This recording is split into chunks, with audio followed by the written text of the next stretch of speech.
அனைவருக்கும் வணக்கம். இன்றைய வெபினார்ல ரிஜிஸ்ட்ரேஷன்ல நியூ ஃபங்க்ஷனாலிட்டிஸ் என்னென்ன வந்திருக்குங்கிறத பத்தி பார்க்க போறோம். என்னோட பேர் ரஃபி அகமது கித்வாய். நான் இங்கே ஜிஎஸ்டிஎன்ல மேனேஜரா இருக்கிறேன். ஸோ நியூ ரிஜிஸ்ட்ரேஷன்ல என்னென்ன ஃபங்க்ஷனாலிட்டி வந்திருக்குங்கிறத பார்க்கலாம். இன்னைக்கு எதை கவர் பண்ண போறோம்னா ஆதார் வேலிடேஷன் இன் ரிஜிஸ்ட்ரேஷன். ஸோ ரிஜிஸ்ட்ரேஷன்ல ஆதார் வேலிடேஷன் எப்படி என்ன ஃபங்க்ஷனாலிட்டியில் இருக்கு, அடுத்து சஸ்பென்ஷன் ஆஃப் ஜிஎஸ்டிஎன் சஸ்பென்ஷன் என்ன ஃபங்க்ஷனாலிட்டியில என்ன இருக்குது, then addition of bank account. So bank account details எப்படி நம்ம ஆட் பண்றது, அதனுடைய ஃபங்க்ஷனாலிட்டிஸ் என்ன, இந்த functionalities it will come later. But SEZ and SEZ developer அதுக்கு ரிலேட்டட் சேஞ்சஸ் என்னென்ன ரிஜிஸ்ட்ரேஷன்ல வந்திருக்குது.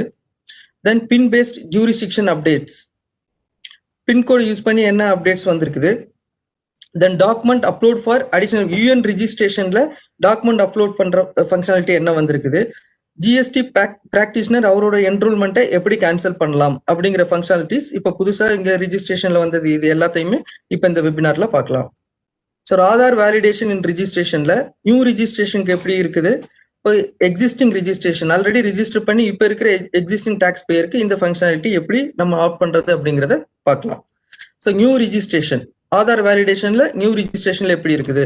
இப்போ Aadhaar authentication for new registration REG 1ல அவங்க அப்ளிகேஷன் ஃபைல் பண்ணும்போது யார் யாருக்கெல்லாம் அது அப்ளிகபிள்னா proprietor, partnership, karta, HUF and authorise signature. Once அவங்க ஆதார் ஆத்தன்டிகேஷன் ஆட் பண்ணிட்டாங்கன்னா இவங்க எல்லாமே இந்த ஆத்தன்டிகேஷனுக்கு ரெக்வயர்ட் பர்சன்ஸா இருக்கிறாங்க.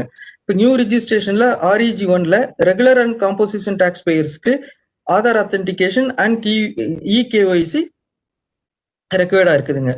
இப்போ அவங்க ஆதார் ஆத்தன்டிகேஷனுக்கு ஆட் பண்ணி எஸ் அப்படின்னு ஆட் பண்ணாங்கன்னா ஆல்ரெடி அப்ரூவல் டேஸ் 3 நாளா இருந்தது, இப்போ 7 நாளா மாறி இருக்குது. 7 ஒர்க்கிங் டேஸ் வரைக்கும் அவங்களுக்கு அந்த அப்ளிகேஷன் டீம்டு அப்ரூவல் ஆகும். அதே ஆதார் இப்போ அவங்க ஆதார் ஆத்தன்டிகேஷன் நோ அப்படின்னு செலக்ட் பண்ணிட்டாங்கன்னா ஆல்ரெடி 21 கேலண்டர் டேஸா இருந்தது, இப்போ 30 கேலண்டர் டேஸா இருக்குது.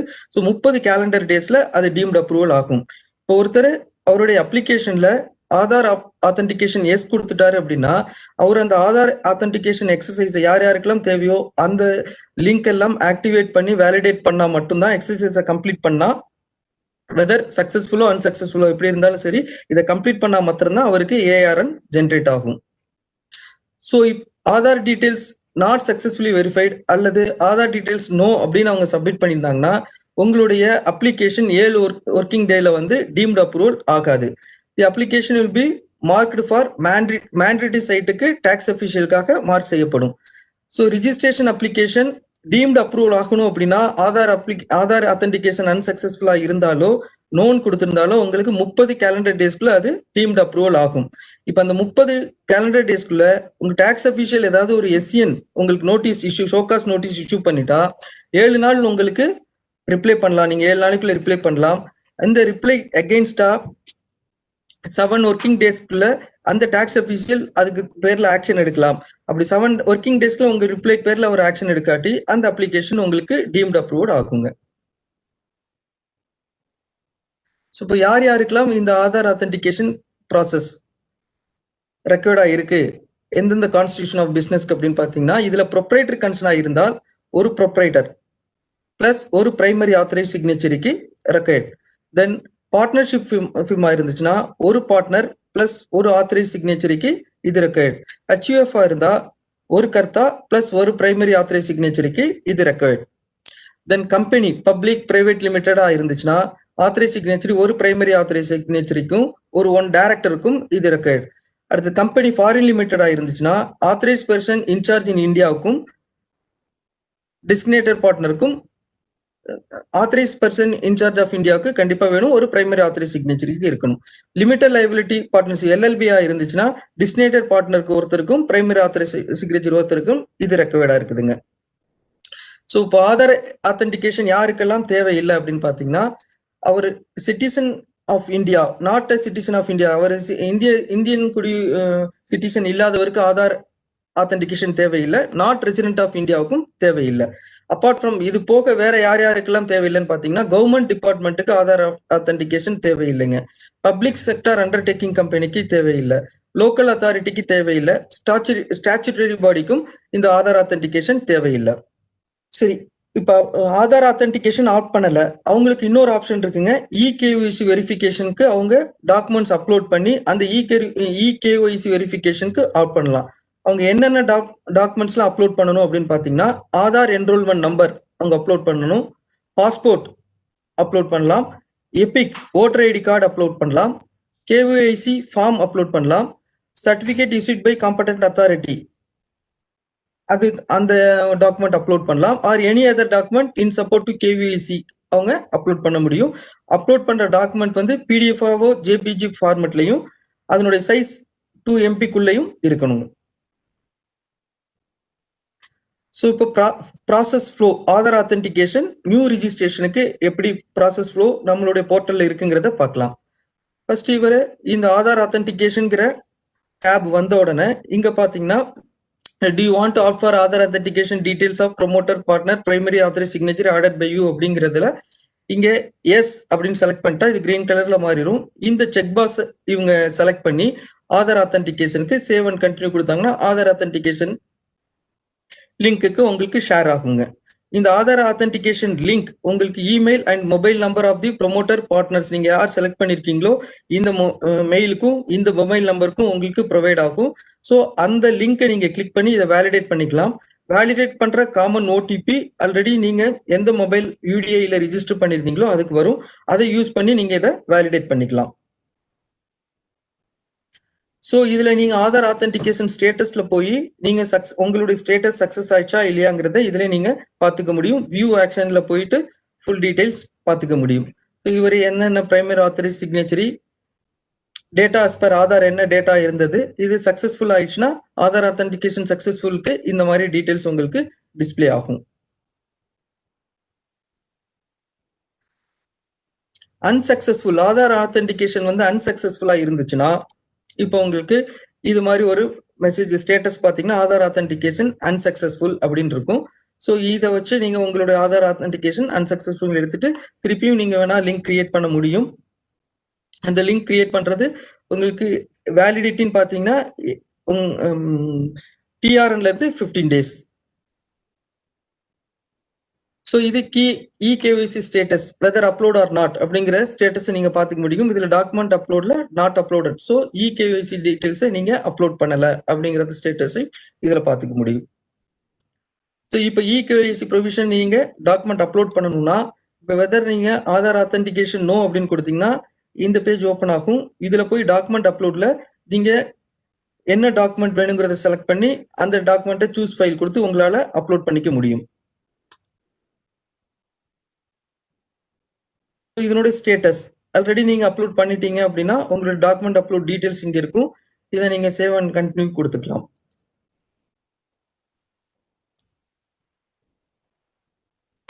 So for existing tax payers so Aadhaar authentication இப்போ ஆல்ரெடி ரிஜிஸ்ட்ரேஷன் எடுத்து இப்போ எக்ஸிஸ்டிங்ல இருக்கிற டாக்ஸ் பேயர்ஸ்க்கு என்ன டீடைல்ஸ் அப்படிங்கிறத பார்த்தீங்கன்னா ஸோ ஒவ்வொரு எக்ஸிஸ்டிங் டாக்ஸ் பேயர்ஸ்க்கும் ஆல்ரெடி ரிஜிஸ்ட்ரேஷன் எடுத்து இப்போ இருக்கிறவங்களுக்கு ஒரு பாப்அப் மெசேஜ் லாகின் ஆனனும் ஒரு பாப்அப் மெசேஜ் வரும். அந்த மெசேஜ்ல நீங்க ஆதார் ஆத்தென்டிகேஷன் வேணுமா அப்படிங்கிற டீடைல் கேட்கும். இப்போ அது அடுத்த ஸ்கிரீன்ஷாட் வரும்போது அதை பார்க்கலாம். So existing tax payer amendment for all regular and composite tax payers with 1+1 Aadhaar ஆத்தென்டிகேஷனும் கேஒய்சிக்கும் including core and non core amendments functionality இப்போ கொடுத்துருக்காங்க.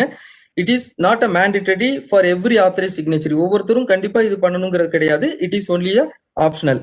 Once the Aadhaar authentication link has been sent நீங்க ஆதார் ஆத்தென்டிகேஷன்ல போய் ஆட் பண்ணிட்டு லிங்க் வந்ததுன்னா திருப்பி நோ பாப்அப் மெசேஜ் உங்களுக்கு வராது. திருப்பி அது அன்சக்சஸ்ஃபுல் ஆயிடுச்சுன்னா தான் திருப்பி அந்த பாப்அப் மெசேஜ் வரும். ஸோ நீங்க லிங்கை ஆக்டிவேட் பண்ணிட்டு ஆதார் ஆத்தென்டிகேஷன் கம்ப்ளீட் பண்ற வரைக்கும் உங்களுக்கு 3 இமெயில் ரிமைண்டர் உங்களுக்கு இமெயில ரிமைண்டர் வரும்.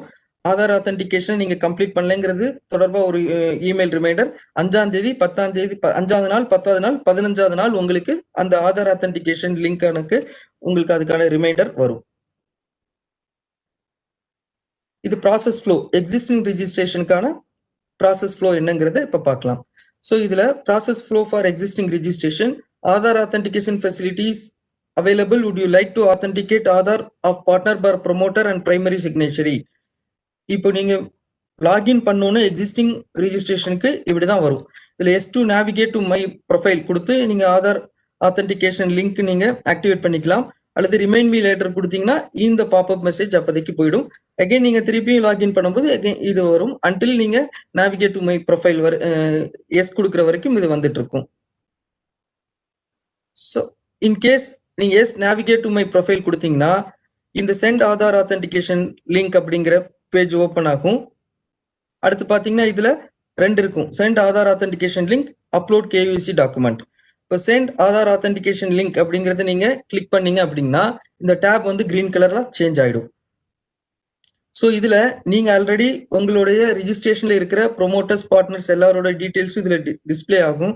ஸோ நீங்க யாருக்கு இதுல ஆதார் ஆத்தென்டிகேஷன் வெரிஃபை பண்ணணுமோ அவங்களுக்கு லிங்க் நீங்க இதை செலக்ட் கொடுத்து நீங்க சென்ட் வெரிஃபிகேஷன் லிங்க் கொடுத்தீங்கன்னா உங்களுக்கு அந்த லிங்க் வந்து registered mobile number and email ஐடிக்கு வரும். இப்போ ஸ்டேட்டஸ் பார்த்தீங்கன்னா நீங்க சென்ட் ஆதார் ஆத்தென்டிகேஷன் லிங்க் கொடுத்துட்டு கிளிக் பண்ணீங்கன்னா இந்த ஸ்டேட்டஸ் எப்படி இங்க கிரீன் மாறினோட இங்க ஸ்டேட்டஸ் ஆதார் ஆத்தென்டிகேஷன் ரெக்கையர்ட் அப்படின்னு சேஞ்ச் ஆயிரும். ஸோ ஒன்ஸ் நீங்க சென்ட் வெரிஃபிகேஷன் லிங்க் கொடுத்தீங்கன்னா இந்த ஸ்டேட்டஸ் திருப்பியும் மாறிடும். So a pop-up window is displayed stating that the link has been shared on the registered email and mobile number. Click OK to close the window. உங்களுக்கு share ஆயிருக்குன்னு சொல்லி message வந்தோன்னா இது okay கொடுத்துருங்க. இப்போ உங்களுடைய ஸ்டேட்டஸ் அப்படின்னு மாறி இருக்கும் பாருங்க. பெண்டிங் ஃபார் ஆதார் ஆத்தென்டிகேஷன் இந்த ஸ்டேட்டஸ் மாறிடும். தென் உங்களுக்கு அந்த ஆதார் ஆத்தென்டிகேஷன் லிங்க் நீங்க register mobile number and email ஐடியில வந்ததை ஓப்பன் பண்ணீங்கன்னா இந்த பேஜ் ஓப்பன் ஆகும். அதுல கன்சர்ன் கிளிக் பண்ணி ஆதார் நம்பர் வச்சு வேலிடேட் பண்ண போறீங்களா, விஐடி வச்சு வேலிடேட் பண்ண போறீங்களா சூஸ் பண்ணி, இப்போ ஆதார் நம்பர்னா வித் ஆதார் நம்பர் கிளிக் பண்ணிட்டு enter Aadhaar number, validate Aadhaar நம்பருங்கிறத நீங்க கிளிக் பண்ணீங்கன்னா உங்களுக்கு ஓடிபி யுஐடியில இந்த ஆதாரை எந்த மொபைல் நம்பருக்கு லிங்க் பண்ணியிருந்தீங்க அதுக்கு ஒரு காமன் ஓடிபி வரும். அந்த ஓடிபி என்டர் பண்ணி வேலிடேட் ஓடிபிங்கிறத கிளிக் பண்ணீங்கன்னா உங்களுக்கு வேலிடேஷன் சக்சஸ்ஃபுல்லா முடியும். ஸோ சக்சஸ் மெசேஜ் உங்களுக்கு டிஸ்பிளே ஆகும். உங்களுடைய இகேவிசி ஆத்தென்டிகேஷன் வெரிஃபை ஆயிடுச்சு அப்படின்னு. ஸோ அதுக்கப்புறம் இப்போ நீங்க ஆதார் ஆத்தென்டிகேஷன் வேணாம், கேஒய்சி டாக்குமெண்ட்ஸ் நீங்க அப்லோட் பண்ணணும் அப்படின்னு நீங்க நினைச்சீங்கன்னா அப்லோட் கேஒய்சி டாக்குமெண்ட்ஸை நீங்க செலக்ட் பண்ணலாம். ஸோ ஒன்ஸ் அதை செலக்ட் பண்ண பிறகு இது வந்து கிரீன் கலரா மாறிடும் அப்லோட் கேஒய்சி டாக்குமெண்ட்ஸ். இங்க டைப் ஆஃப் கேஒய்சி டாக்குமெண்ட்டை நீங்க செலக்ட் பண்ணலாம். என்னென்ன டாக்குமெண்ட்ஸ் வேணும் அதை நீங்க செலக்ட் பண்ணிட்டு அப்லோட் டாக்குமெண்ட்ஸ் கொடுக்கலாம். ஸோ இதுல selection Aadhaar enrollment number, passport, EPIC, KYC form, certificate issue by competent authority, others இது மாதிரி இருக்கு. இதுல எது நீங்க உங்க டாக்குமெண்ட் ரெக்கார்ட் டாக்குமெண்ட் உங்கள்கிட்ட இருக்கோ அதை செலக்ட் பண்ணிட்டு அப்லோட் டாக்குமெண்ட்ஸ் நீங்க கொடுக்கலாம். ஸோ இது கொடுத்தீங்கன்னா டாக்குமெண்ட் இப்போ பாஸ்போர்ட் செலக்ட் பண்ணி கொடுத்துருக்கோம், பாஸ்போர்ட்டுங்க நீங்க வந்துடும். ஸோ இதை கிளிக் பண்ணி அப்லோட் டாக்குமெண்ட்ஸ் கொடுத்தீங்கன்னா உங்களுடைய டாக்குமெண்ட் சக்சஸ்ஃபுல்லி அப்லோட் ஆயிடுச்சுங்கிற ஒரு மெசேஜ் வந்துருங்க. ஸோ இது வரைக்கும் இது ஆதார் ஆத்தென்டிகேஷன் நியூ ரிஜிஸ்ட்ரேஷனுக்கு எப்படி, எக்ஸிஸ்டிங் ரிஜிஸ்ட்ரேஷனுக்கு எப்படிங்கிறத பார்த்தாச்சு. இப்போ சஸ்பென்ஷன் ஆஃப் ஜிஎஸ்டிஎன்ஸ். ஸோ ஜிஎஸ்டிஎன் இப்போ பார்த்தீங்கன்னா ஆல்ரெடி கேன்சல் இல்லாமல் சஸ்பென்ஷன் ஸ்டேட்னு ஒன்று இருக்கும். இது எதுக்காக இந்த சஸ்பென்ஷன்கிற ஸ்டேட்ஸ் என்னென்ன கண்டிஷன்ல வருது, இப்போ சஸ்பென்ஷன் ஆஃப் ஜிஎஸ்டிங்கிற ஸ்டேட்டஸ் வந்துடுச்சு அப்படின்னா அந்த டாக்ஸ் பேர்னால என்னென்னலாம் பண்ண முடியும், என்னென்னா போர்ட்டல்ல பண்ண முடியாது அப்படிங்கிறத பத்தி பார்க்கலாம். இப்போ சஸ்பென்ஷன் ஆஃப் ஜிஎஸ்டிஎன் எப்போ இந்த சஸ்பென்ஷன் ஆஃப் ஜிஎஸ்டிங்கிறது வரும், ஒரு டாக்ஸ் பேயரோட ப்ரொஃபைல் சஸ்பெண்டட் அப்படிங்கிற ஸ்டேட்டஸ் ஆக்டிவ்ல இருந்து சஸ்பெண்டட்னு எப்போ மாறும் அப்படின்னு பார்த்தீங்கன்னா tax payer files for surrender of registration, அதாவது அந்த டாக்ஸ் பேயர் அவருடைய ரிஜிஸ்ட்ரேஷனை சரண்டர் பண்றதுக்கான அப்ளிகேஷனை ஜிஎஸ்டிஆர்இஜி 16ல ஃபைல் பண்ணிட்டாரு அப்படின்னாலே அவருடைய ஸ்டேட்டஸ் வந்து ஆக்டிவ்ல இருந்து சஸ்பெண்டட் மாறிடும்.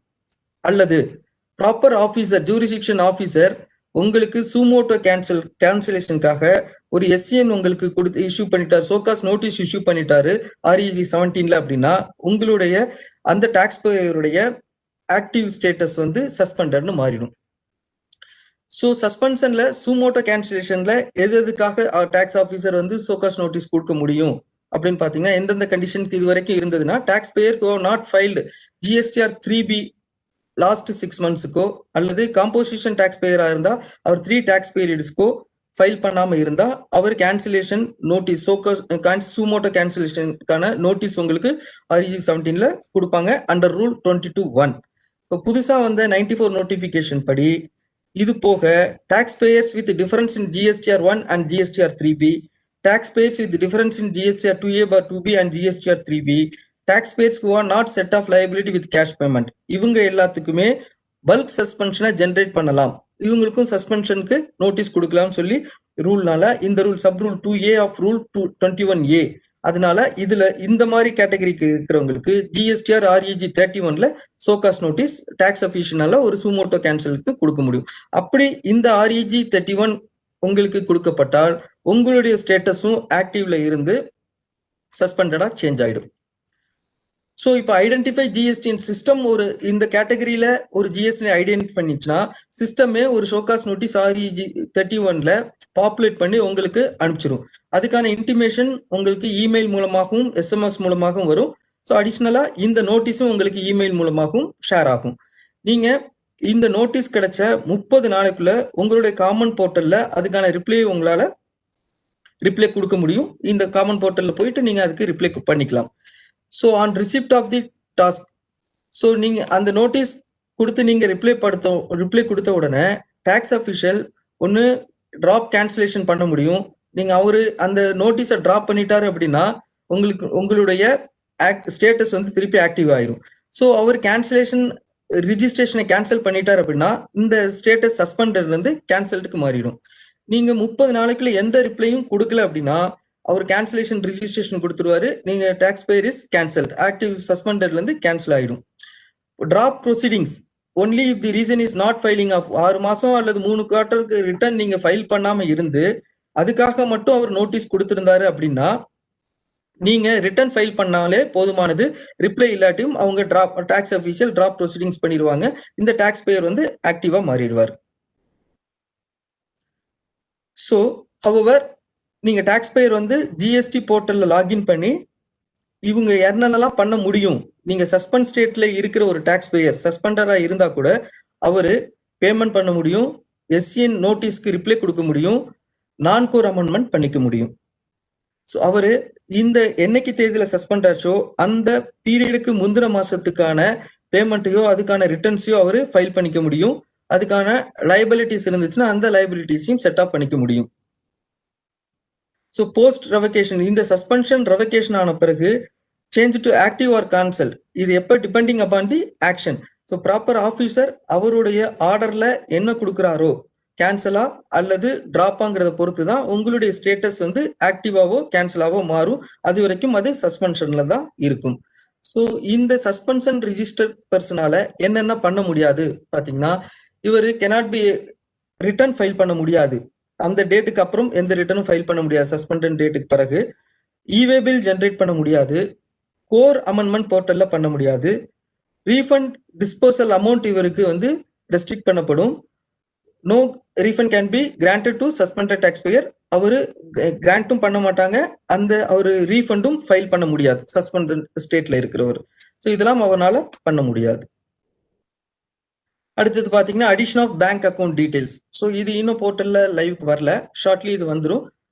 So as per rule 10A படி என்ன சொல்லியிருக்காங்க அப்படின்னா ரிஜிஸ்ட்ரேஷன் ஃபார்ம் REG 06ல ரிஜிஸ்ட்ரேஷன் கிடைச்ச பிறகு 45 நாளைக்குள்ள அந்த டாக்ஸ் பேயர் அவரோட பேங்க் அக்கௌண்ட் டீடைல்ஸை போர்ட்டல்ல அப்டேட் பண்ணணும்.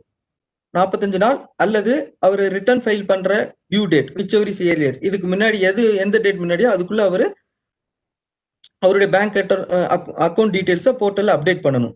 ஸோ அப்படி அப்டேட் பண்ண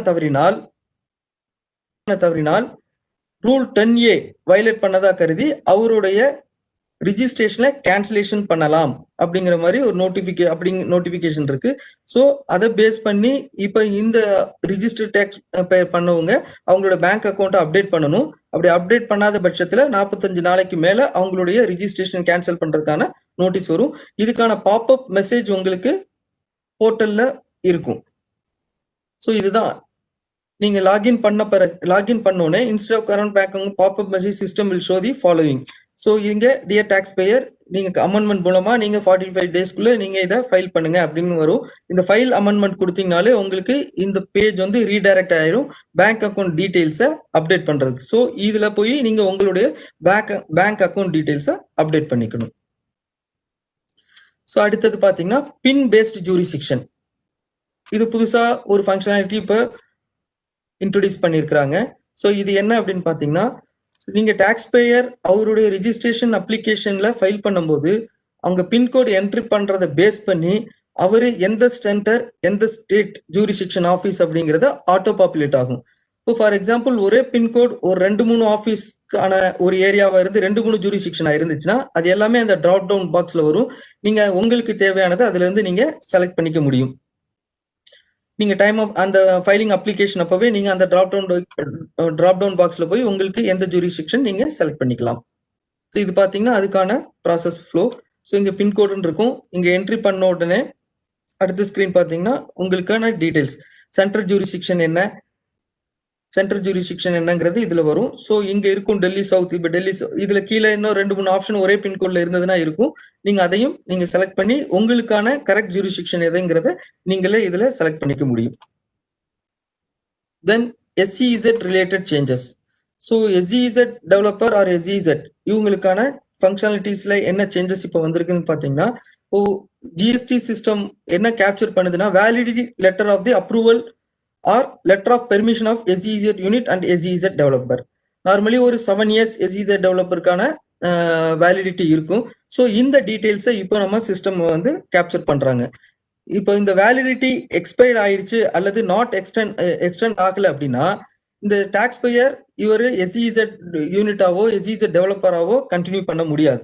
ஸோ அந்த டாக்ஸ் பேயர் என்ன செய்யணும், அவருடைய வேலிடிட்டி எக்ஸ்பயர் ஆன உடனே இவர் கேன்சலேஷன் அப்ளிகேஷன் ஃபைல் பண்ணணும். அதர்வைஸ் டாக்ஸ் ஆஃபீஸர் வந்து கேன்சலேஷன் ப்ரொசீடிங்ஸ் இனிஷியேட் பண்ணிடுவாரு இந்த வேலிடிட்டி முடிஞ்ச பிறகு. இதுக்கான டீடைல்ஸ் வந்து டாக்ஸ் ஆஃபீஸருக்கு பாப்அப் ஆகும். இந்த கேஸ்ல SEZ வந்து வேலிடிட்டி முடிஞ்சிருச்சுன்னு. So in case tax payer selected incorrectly நீங்க SEZ யூனிட் பதில SEZ டெவலப்பராவோ அல்லது SEZ டெவலப்பரை SEZ யூனிட்டாவோ நீங்க செலக்ட் பண்ணியிருந்தீங்கன்னா இப்போ இது இன்டர்சேஞ்ச் பண்ணிக்கிறதுக்கு நீங்களே மாத்திக்கிறதுக்கான அமெண்ட்மெண்ட் கோர் அமெண்ட்மெண்ட்ல நீங்க மாத்திக்கிறதுக்கான ஃபங்க்ஷனாலிட்டியும் இப்போ இன்ட்ரடியூஸ் பண்ணியிருக்காங்க. ஸோ இதுல ஸ்கிரீன்ஷாட்ல பாத்தீங்கன்னா இங்க SEZ யூனிட் நீங்க செலக்ட் பண்ணணும். நியூ ரிஜிஸ்ட்ரேஷனா இருக்கிறப்ப இந்த SEZ யூனிட்டை நீங்க செலக்ட் பண்ணீங்க அப்படின்னா அடுத்தது என்ன கேட்கும் அப்படின்னா letter of approval or letter of permission. இதுல எந்த டீடைல்ஸ்ங்கிறத நீங்க செலக்ட் பண்ணணும், எதை நீங்க வச்சிருக்கீங்க, எதை பேஸ் பண்ணி உங்களுக்கு இந்த SEZன்னு. ஸோ அதுக்கப்புறம் நேம் செலக்ட் பண்ணணும், destination of the approving authority, approval order number, approval date of order, period of validity. So இது எல்லாமே நீங்க அப்லோட் பண்ணி அதுக்கான டாக்குமெண்ட்டையும் நீங்க இதை ஃபில்அப் பண்ணி அதுக்கான டாக்குமெண்ட்டையும் நீங்க அப்லோட் பண்ணணும். ஒன்ஸ் இதை அப்லோட் பண்ணிட்டீங்கன்னா உங்களுடைய வேலிடிட்டி பீரியட் இதை வச்சு எங்க டாக்ஸ் அஃபீஷியலுக்கு ஷேர் ஆகி அவங்க அதை மானிட்டர் பண்ணுவாங்க. Registration number, click add button. Add button include the registration type central tax registration number, service tax registration number etcetera. Then அதுக்கப்புறம் introduction of document uploading UN registration. So UN ரிஜிஸ்ட்ரேஷனா file பண்றவங்க application file பண்றவங்களுக்கு document upload functionality இப்போ கொடுத்துருக்காங்க. So UN holders while applying for new registration அவங்க MEA for government or departments அவங்க notification issue பண்ணியிருப்பாங்க. அந்த நோட்டிஃபிகேஷன் ஆர்டரை இப்போ அவங்க அப்லோட் பண்ண முடியும். அதை பேஸ் பண்ணி இப்போ இந்த ஃபங்க்ஷனாலிட்டி கொடுத்துருக்காங்க. ஸோ ME லெட்டர் நம்பர் என்ன, ME லெட்டர் டேட்டு, எந்த கண்ட்ரியில் இது இஷ்யூ பண்ணிச்சு, சூஸ் ஃபைல் கொடுத்து அவங்க இதில் அந்த டாக்குமெண்ட்டை அவங்க அப்லோட் பண்ண முடியும். ஸோ அடுத்தது cancellation of enrollment by GSTP. So STPs இவங்களுடைய என்ரோல்மெண்ட்டை கேன்சல் பண்றதுக்கான போர்ட்டல் ஃபங்க்ஷனாலிட்டிஸ் என்ன. So system GSTP to file GST PCT06 PCT06ங்கிற ஒரு ஃபார்ம்ல நீங்க லாகின் பண்ணி அந்த ஃபார்மை ஃபில்அப் பண்ணணும் உங்களுடைய என்ரோல்மெண்ட் கேன்சலேஷனுக்கு. ஸோ ஆஃபீஸர்ஸ் அவங்களுடைய ஆஃபீஸர்ஸ்க்கு இது பேக் ஆஃபீஸ்ல போகும். அவங்க அந்த ஃபார்மை ரிவ்யூ பண்ணி GST PCT07 அப்படிங்கிற ஃபார்ம்ல அவங்க ஒரு ஆர்டர் பாஸ் பண்ணுவாங்க. GSTP என்ரோல்மெண்ட் ஒன்ஸ் கேன்சல் ஆயிடுச்சு அப்படின்னா tax payers also will get email and alerts of cancellation. So அவங்க எதெல்லாம் மேப் பண்ணியிருக்காங்களோ அந்த டாக்ஸ் பேயருக்கும் இந்த GSTP என்ரோல்மெண்ட் கேன்சல் ஆயிடுச்சுங்கிற டீடைல்ஸ் வந்து இமெயிலாகவும் SMS அலர்ட்டாகவும் அவங்களுக்கு போகும். Status in search GSTP will be also be updated. அந்த ஸ்டேட்டஸ் GSTP ஸ்டேட்டஸும் அவருக்கு ஆல்ரெடி ஆக்டிவ்ல இருக்குது. அந்த GSTP ஐடி வந்து கேன்சல்னு அப்டேட் பண்ணப்படும். ஒன்ஸ் கேன்சல்டு ஒரு GSTP ஐடி கேன்சல் ஆயிடுச்சுன்னா அவர்னால எந்த டாக்ஸ் பேயருக்கான எந்த விதமான அவங்களுக்கான ஒர்க் போர்ட்டல்ல ஸோ என்கேஜ் பண்ணவோ என்கேஜ் பண்ணவோ முடியாது. இந்த இன்ஃபர்மேஷன் ஆல் ஓவர் இந்தியாவில் இருக்கிற எல்லா டாக்ஸ் அத்தாரிட்டிஸுக்கும் இது ஷேர் செய்யப்படும். ஸோ இது எப்படி அப்படிங்கிற ப்ராசஸ் ஃப்ளோ பார்த்தீங்கன்னா, ஸோ இங்கே டேஷ்போர்டில் சர்வீசஸில் அவர் லாகின் பண்ண பிறகு URL display login to the GST portal with valid credentials, click the services registration application for cancellation of enrollment option. ஸோ இங்கே சர்வீசஸ் போகிறோம், இங்கே application for cancellation of enrollment இதை கிளிக் பண்ணுறோம். கிளிக் பண்ணணும் பேசிக் டீடைல்ஸ், இந்த பேசிக் டீடைல்ஸ் ஆட்டோ பாப்புலேட் ஆகும். அதுக்கு அடுத்தது கேன்சலேஷன் டீடைல்ஸ், இந்த கேன்சலேஷன் டீடைல்ஸை நீங்கள் ஃபில்அப் பண்ணணும். ரீசன் ஃபார் கேன்சலேஷன், எதனால நீங்கள் கேன்சல் பண்ணுறீங்க, எந்த டேட்லேருந்து நீங்கள் கேன்சலேஷன் பண்ணுறீங்க, ப்ரெசென்ட் டேட்னா ப்ரெசென்ட் டேட்லேருந்து கேன்சலேஷனுக்கு நீங்கள் என்ட்ரி பண்ணணும். சேவ் அண்ட் கண்டினியூ கொடுக்கணும். ஸோ ஒன்ஸ் நீங்கள் டீட்டெயில்ஸ் கொடுத்த பிறகு இதில் நீங்கள் என்ன டீட்டெயில்ஸ் கொடுத்துருக்கீங்கிறத இதில் டிஸ்பிளே ஆகும். ஸ்டேட்டஸ் இங்கே கிளிக் பண்ணி இந்த டீட்டெயில்ஸ் வெரிஃபை பண்ணிவிட்டு வெரிஃபை அண்ட் கண்டினியூ கொடுக்கலாம். வெரிஃபை அண்ட் கண்டினியூ கொடுத்தீங்கன்னா அதுக்கப்புறம் இந்த வெரிஃபிகேஷன் கிளிக் பண்ணி submit with DSC or submit with EVC கொடுத்தீங்கன்னா உங்களுடைய கேன்சலேஷன் வந்து சப்மிட் ஆகிடுச்சு அப்படிங்கிறது வந்துடும், சக்ஸஸ்ஃபுல் மெசேஜ் வந்துடும். ஸோ இதான் இன்னைக்கு நம்ம நியூ ரிஜிஸ்ட்ரேஷனில் இருக்கிற என்னென்ன ரீசன்ட் சேஞ்சஸ் அப்படிங்கிறது போர்ட்டலில் என்ன வந்திருக்குங்கிறத இப்போ பார்த்துருக்கோம். ஸோ ஜிஎஸ்டியினோடு நீங்கள் சோஷியல் மீடியாவில் கனெக்ட் பண்ணலாம். ஃபேஸ்புக் மூலமாகவும் யூடியூப் மூலமாகவும் ட்விட்டர் மூலமாகவும் கனெக்ட் பண்ணலாம். ஸோ இந்த அரிய வாய்ப்பை எனக்கு கொடுத்த ஜிஎஸ்டிஎன் உடைய CEO and EVP, SVP training Rajiv sir, outreach Rajiv sir, and my training colleagues Sanjay sir, Ankita, Satish, அனைவருக்கும் எனது வணக்கத்தை தெரிவித்துக் கொள்கிறேன். நன்றி, வணக்கம்.